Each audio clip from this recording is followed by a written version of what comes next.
Now, what the African Americans warrior is forgetting is police, if they are called to the scene, one of the things they do is they run a background check on you.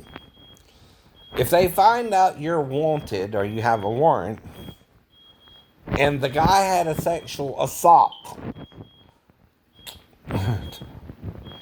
on his warrant, that's why they were bringing him in. They also don't know if a white guy shot somebody or not, if he's, done it and is walking in the crowd. You can't know that, right? You gotta catch him in the act, right? Now, two reasons they had the right to arrest him, right? The warrant, right? And then I heard he had a knife in the vehicle. Mm-hmm. Then the officer had the right to use deadly force as he was going for a knife, right? That's why, too. These are grounds the officer has with a white man or a black man in the same situation. If it's a white guy, right, the same way. Mm-hmm. And he's a kid, so has warrants. Because the first thing they're going to ask is your ID and run a background check. They do that. Mm-hmm. They find out he has warrants and they're trying to arrest him. He goes for the knife and they shoot him, right? Same thing would happen with a white guy. So, and police aren't mind readers like you are, lawyer. Trying to get your client off. What you really doing? Can't do that either. If you did the crime, you gotta do the time, right? Ever heard of that? That's why, if after they ran the warrants, there was a sexual assault charge, right? Right. For sexual battery and assault, right? Or something like that, right? They had the right to legally arrest him, right? Same if it was a white guy with the same charge, right? A white man or a black man could do that. And just the same would be brought in.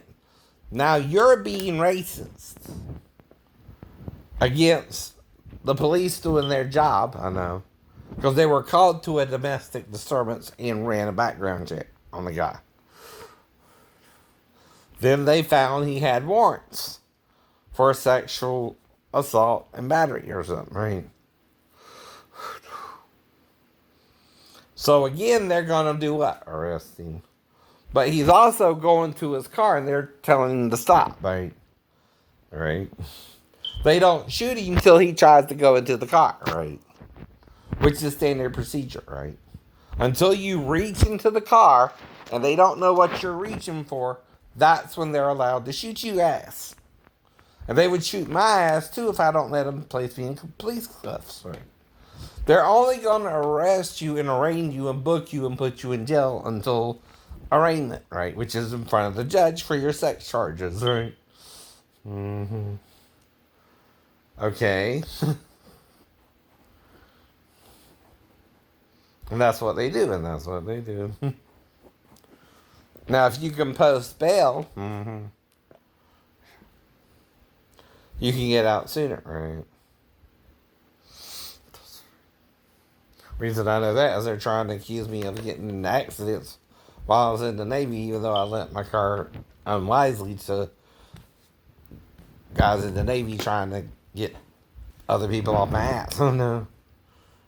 That's kind of why you're doing that. You're trying to find friends and make friends, and you lend your car to somebody and think you can trust them, and it comes back wrecked, and ain't nothing you can do about it, right?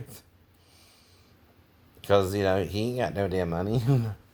You ain't got no damn money to fix it, but it still runs. You know what I mean? You can't even go after him because you lent him the car, right? But there again, you're responsible, I guess. It was your car, your vehicle. You were dumb enough to do it. Too, I guess, right? But with the other car, the guy could have bought it in my name and wrecked it that way. Because see, if you have use your wallet, the check and the ID, right, is there for him to find someone who looks like me and maybe try to cash the check, right? Well, if he used some of the money to buy a car, he's not going to buy it in his name if he can't get insurance on it, right? He's going to buy it in my name. And all depends on how much money he got from you know, his party, cashing the check for the guy, right? He's got to kind of look like me in that they accept the ID and all that, right? That's all you need. That's all you need for identity theft.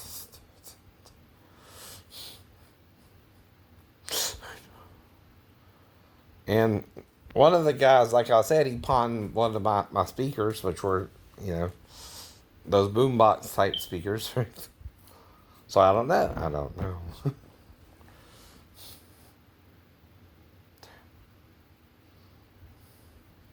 But all you have to prove is possibly this could happen, right? While you're stuck at your apartment and can't go nowhere. Except by bus. Except by bus. And even then, you don't really have a whole lot of money to do that, just to buy food with, I know. For about 3 months until they reach you the check. So you pay rent till at least December, and then pay it for a few more months, right? I know. And then by March, you're moving home, right? Because it's still not really going anywhere. Even working at 7-Eleven, they're keeping you at $3.25, right? You can't live off of that. You can't live off of that. So you go home, right? By then you got your actual car back, right? Which is a blue Cavalier, right?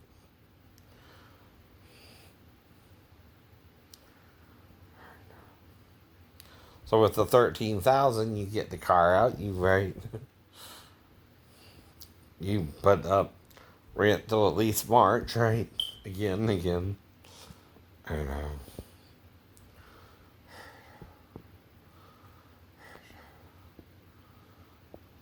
And see how it works out if you can get a job or not, and you get one at 7-Eleven. So, right, you try working at 7-Eleven from January to March, but that's not really going nowhere.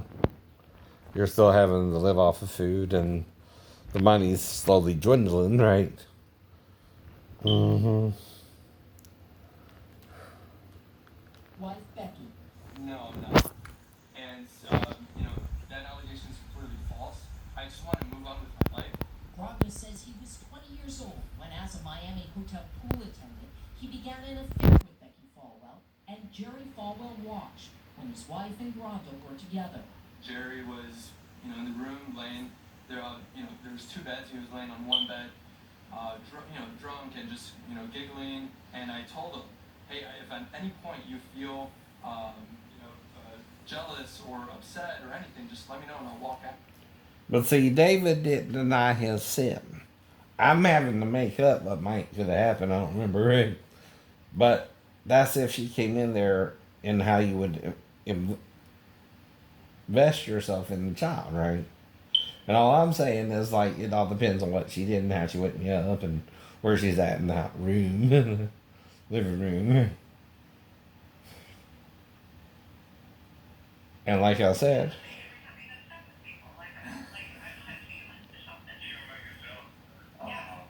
Grogner says the man's voice is Farwell, and the affair lasted 7 years. He went into business with the couple in 2013, running a Miami hostel. According to Granda, they are still legally tied. I want to break free, but it's not just that.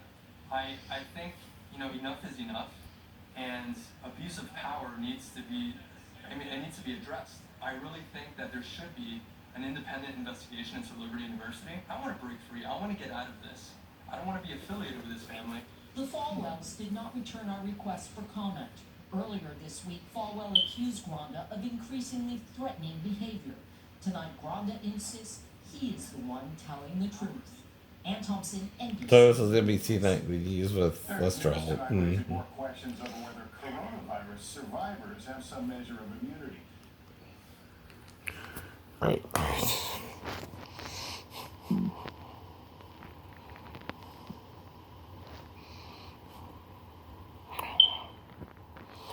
But see, Bryan County is almost past Effingham, right?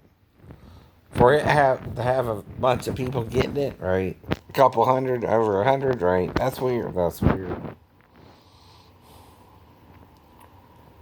Unless they're getting it from Savanians, right? When they come into town, who weren't marrying the math.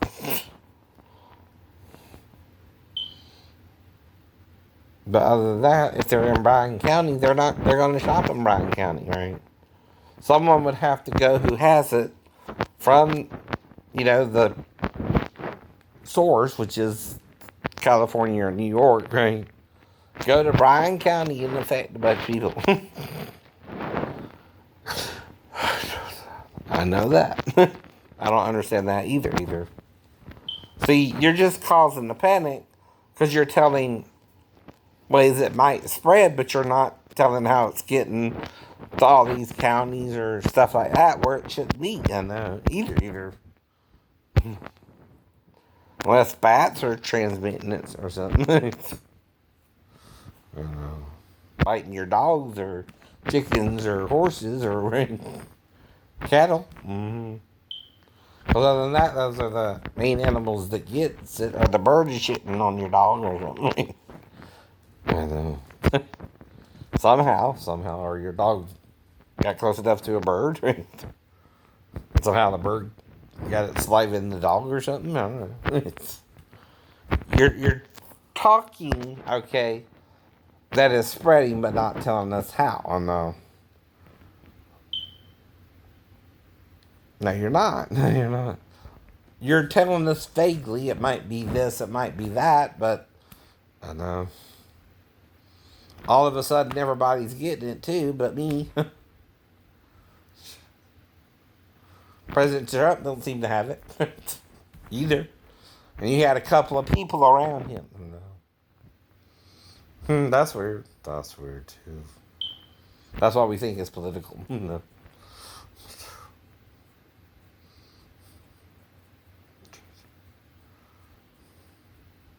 But whatever I do when I vote, it's not your business, right? Right.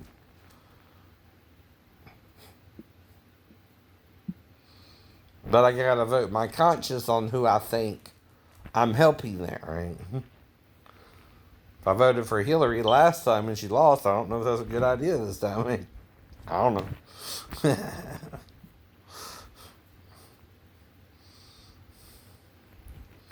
all I'm saying.